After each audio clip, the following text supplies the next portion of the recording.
Okay, so I know a lot of people struggle with acne year round, but how many of you struggle with adult acne or occasional acne, hormonal acne, or maybe you even have a teenager that struggles with it? I thought I'd come live with you today and just share with you how to help get rid of acne when it happens, how to prevent, and how to cover it up. So I have a couple things going on. I have a pimple and I have rosacea. And did you know that more than 80% of the population has rosacea? And rosacea often looks like acne, but it's not.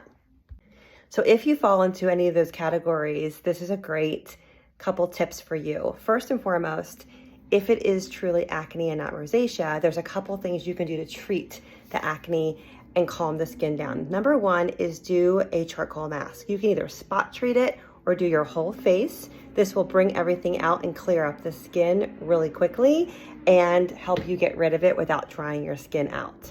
Step number two is apply the Clear Proof Blemish Control Toner. I like to use a Q-tip because I don't have acne on my entire face. So I just spot treat where I need to help clear up quickly. This has 2% salicylic acid in it, so it's going to act quickly and get rid of the problem without taking a long time.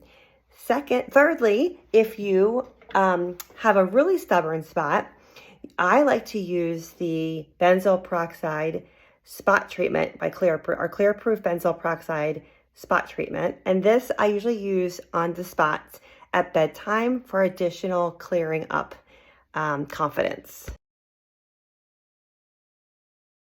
So now let's talk about how to cover it and how to have some confidence when it is in the process of breaking out or clearing up. There's lots you can do. Step number one is always apply your foundation primer. This is a silky gel. It will help keep your makeup in place and help smooth out your pores. Step number three is to use your foundation brush and apply your CC cream with a brush all over your face.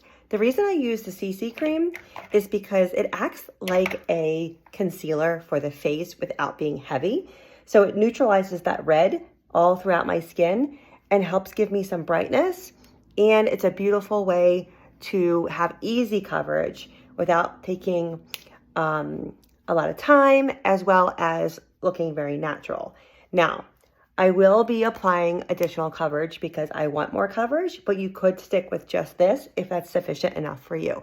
You can see how just that little bit has neutralized a lot of the red and toned it down. Hasn't covered it completely, but it did help even me out and tone me down. Next, I'm going to apply my matte coverage 3D foundation with the same brush. Brush is essential because you want to make sure you're blending it properly and you're getting the coverage where you need it without overusing the product. So you can apply your 3D foundation just where you need it, or you can do your whole face like I'm doing. I like the additional coverage. I do my whole face. And if you notice, I have not done any concealer products yet, and that is on purpose. So after I apply my 3D foundation, I will start doing my additional coverage with concealer and under eye corrector. And the reason being is because I want my coverage to stay put. If I were to do it first and then put my foundation on, it's going to bump it and mess it up. In addition, the foundation does cover significantly. So you can already see how this has already been pretty well covered with just foundation. Okay, so now I am going to apply concealer and corrector on my face. You can see that the rosacea is well tamed and the blemishes are well covered as well. I even had a little bit of rosacea up here with just CC cream and foundation. But I know sometimes they are pesky and they're hard to cover. So let me show you some additional covering tips. Number one, I'm going to use my under eye corrector for my dark circles, of course. But I'm also going to apply a little bit on the rosacea and the blemishes. Mainly because the under eye corrector has a peachy undertone, so it helps neutralize the discoloration. And I'm just going to use my cream color concealer brush to help blend it all in and make sure I tap it in. You want to use a tapping motion, not a swiping motion, because you want it to stay where you apply it. You can see how that's almost gone.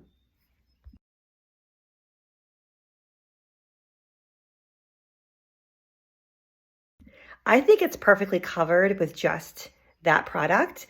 However, if you feel as though you need additional coverage for either dark circles or even blemishes, that's when you would bring in concealer. And a little bit goes a long way.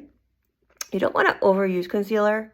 So just tapping a little bit in those spots and using the same brush and just tapping the area where you have the red spots or blemishes. This is rosacea here for me, and down here is blemishes. So it will help give you the additional covering power and give you the confidence to hide what you need to hide throughout the day. That is my best tip on how to control the acne and cover it. Don't forget to set it with your silky setting powder. This is going to keep everything from moving around, and it's going to give you that extra filter-like appearance on your skin. It's nice and lightweight, and you're ready to go to apply your makeup now. All gone. And when you're all said and done, make sure you spray your face with the Mary Kay finishing spray.